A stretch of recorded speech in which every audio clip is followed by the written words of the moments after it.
t'es dev Java et tu recherches le meilleur framework entre Spring et Quarkus, bien évidemment, le choix d'un framework va dépendre de ton aisance dessus et également du projet sur lequel tu travailles. Logique. Et donc, petite comparaison, on y va tout de suite. Concernant le temps de démarrage, donc Spring Boot est moins rapide que Quarkus, de quelques secondes bien évidemment. Quarkus c'est hyper rapide. En tous les cas, les deux changent du J2E classique qui met 10 minutes à run. Tu connais. Quarkus c'est vraiment ultra rapide et c'est parfait pour les microservices, c'est adapté justement pour cela. Ensuite, quelque chose de très intéressant, c'est l'expérience du développeur. Et là, on y va tout de suite. Donc le hot reload, pour ceux qui ne connaissent pas, c'est le reload quand l'application est en cours d'exécution, typiquement comme ton framework front Angular. À côté Spring Boot, on sait qu'on a beaucoup de mal avec ça, il faut souvent redémarrer justement la JVM, etc.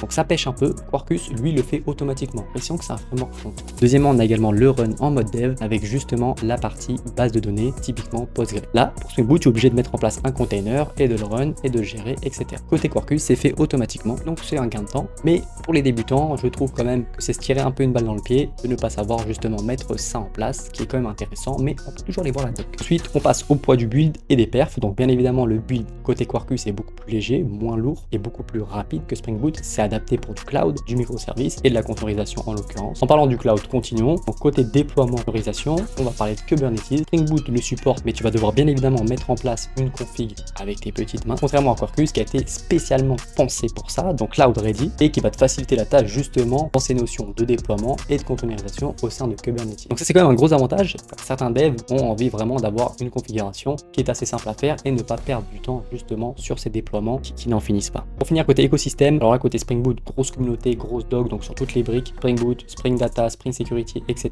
Gros point pour eux. Côté Quarkus, grande communauté aussi, montante également, bon, beaucoup moins que Spring Boot évidemment, mais très bien également. Les deux font le taf, rien à dire. Donc voilà, Spring Boot, stabilité, maturité, ça fait un moment qu'ils sont dans l'écosystème. Quarkus est assez récent, mais très stable également. Et là, c'est vraiment pour du cloud, pour de la vitesse, pour des projets performants en Java. Donc, typiquement, en entreprise, tu aurais un gros projet, un gros monolithe, tu veux de la stabilité, etc. Tu seras parti sur du Spring Boot, ce serait mieux pour toi. Si tu veux quelque chose de très rapide, orienté cloud, microservice, là, je te conseillerais Quarkus, car c'est adapté pour ce besoin spécifiquement. N'hésite pas à dire en commentaire si t'es plutôt Team Spring, plutôt Quarkus ou un autre framework.